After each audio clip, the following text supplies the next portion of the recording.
ตอนนี้นะถือบทน้องโซ่หน้าวันนี้เขาขี่รถเอาแค่ของแล้วภาษานะ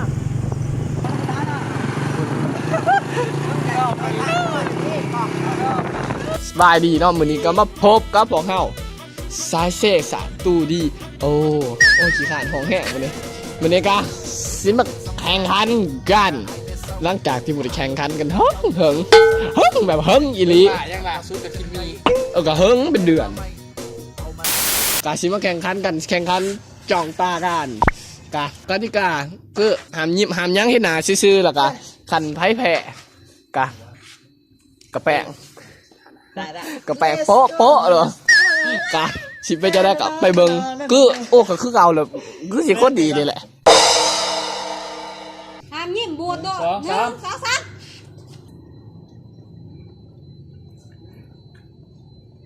3ใช่ไหมเดี๋ยวบ่มันจะเสียเสียงตาไปแล้วโอ้ยการต่อเอาบอกว่าใครท่าเลยมึงท่าท่าอะไรเขาต่อเลยพาที่มึงนั่งลงก่อนสิเอาถ้านั่งลงยืนมาไหนวะมึงสูงกูมันสิเข่ากูเอ้าท่าดีมึงสิโอ้โหกูจะท่าเลยมึงเล็กหน่อยห้ามนุบเด้อการต่อเยอะ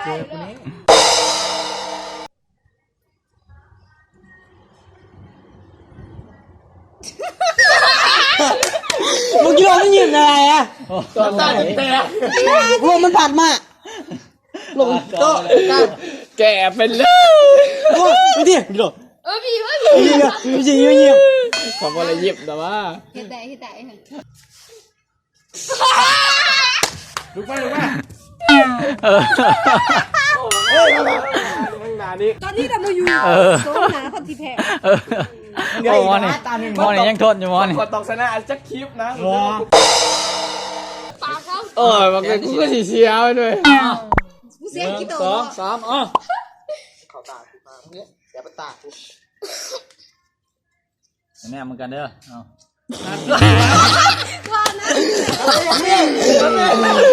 แหมกูไอ้นั่นนี้มันจะปิ้วจะกูไอ้นังกับยักษ์เลยเอาแหมหลุดลงไม่รับตาดีมึงตาใส่เดี๋ยวนะเข้าใจก็ได้เยอะเมื่อก่อนผมไอ้ครับพี่เขาเนี่ยเด้อทามติ้งนายใช่กันพอได้เห็นเหรอเอา1 2 3อย่าลุกดังกูแม็กใส่กูคือ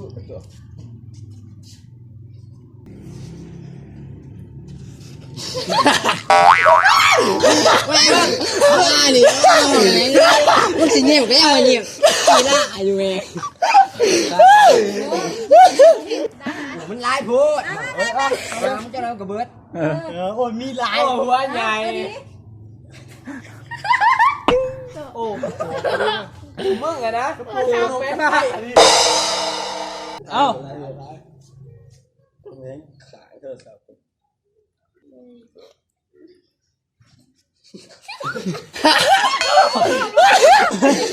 กูหลอดอีกแล้วเว้ยพี่น้อจัดการมันเอาผมคืนใจเย็นคนไฟออกมาดิมาข้าม2 เทื่อเดียวกิโลเข้าต่อรอบนี้มึงได้กินโดดนานก็พี่จีนก็ยังไงยศแต่ป่ะพ่อแป๊บนึงมาเอานับรถ1 2 3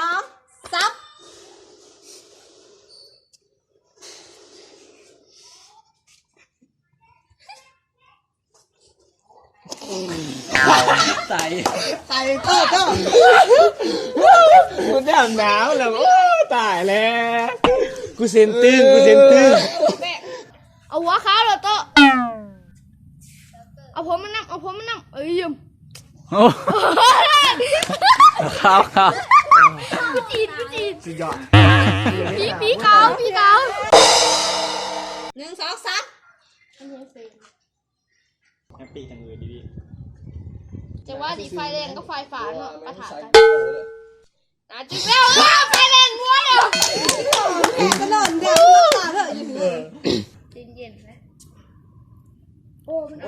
ผมโหดนะครับทำไมพวกคุณอ่อนแอครับ 2 3 เอาเบิ่งตัวนี้กันโอ้ยาวหน้าเถอะเว้ย ตาต่อจิเอ้ยไม่ได้บอกว่า เดี๋ยวว่าเตี้ยไม่ได้เลยว่ายูโร ยูโรเอามันถั่ววัดนะเอาพวก แพ เดิ ง น ยูโรกับบ้านนี้เนี่ยบ่อัดหรอก บ่อัด มันคุณท่าลูก จะฉีดละแม่เนี่ยเขาพูดรังน้ำติก็ไฟหัวคือเท่า เออยี่หรอ สินับเด้อ 1 1 2 3นี่เนาะไฟแดงก็ไฟฝ่าไฟแดงเตะเนาะเจอกับหัวเองอะบัดนี้ไฟแดงเตะแต่หัวเองอะบัดนี้ เป็นปีเนาะเอฟบีจะถึงร้อยแล้ว น้องแคทพี่คนเดียวค่ะ มันเหลือกตาเฮ็ดยังเหลือกก็เหลือกมากกูก็อยากกูอ่ะโอ้มาเฮ้ยมันยังไม่ไก่กูเจ๊อ่ะ กูพูดชนะนะเว้ย เขาบงตาเนี่ย เดี๋ยวคณะพูดได้หน่อยสุดได้ล่างนะโอเคป่ะ1 2 33ขยับสักที แม่งกับกูเนี่ยกันเมื่อไรกูจะสั่นยอดปากกูสั่นกูจะกลัวอย่าไปอย่าไก่กูเอาแบบเนียนไปเพื่อนเลย โต้เขาเนี่ยเด้อใช่ปะมันจู่แท้โอ้ตา บ้านนี้มึงได้ช้องหรอวะ เฮ้ยเขาบอกคือเธอจีเมื่อ เรื่องต่ออยู่บอก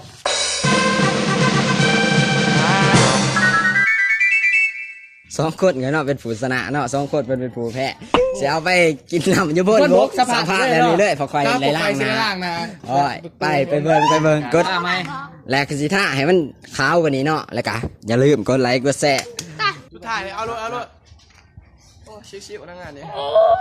มันฟักกิ้งกันเลย เอามา โอ้ยจ็อกเก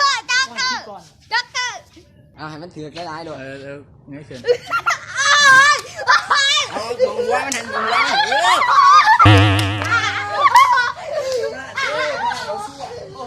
ัวหยุดยาซันโตสภาพนี่ไปกินน้ำยาเห็ดสภาพนี่ไปกินน้ำ ถ้าไอ้น่ะไม่น้องนางเอ้ยสิมีใจให้อายแน่บ่น้อกูต้องหาตอมกินเมื่อย2 คน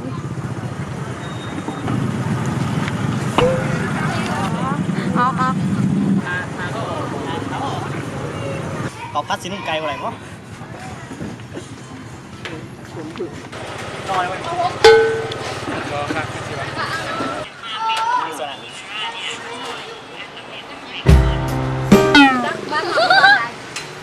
มาหน่อยโมนมาหน่อยอะไรมึงจ้า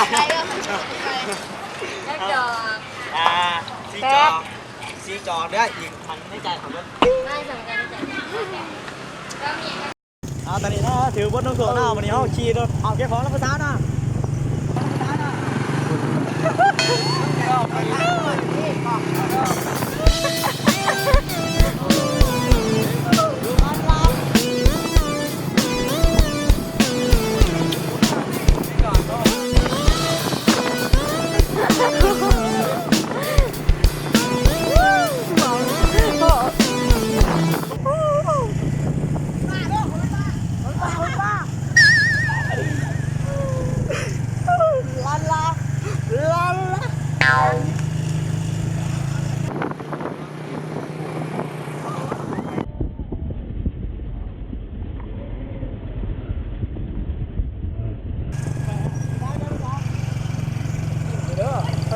กินกันแล้ว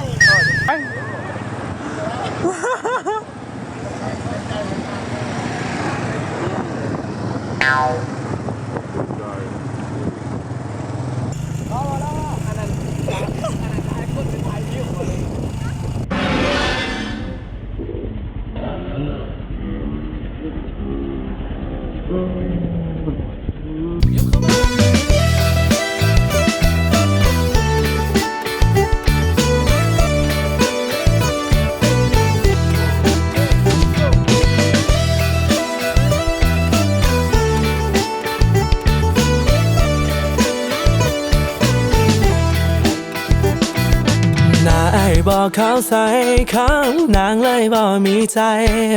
หากเจ้าเขาเอาไปหูอยู่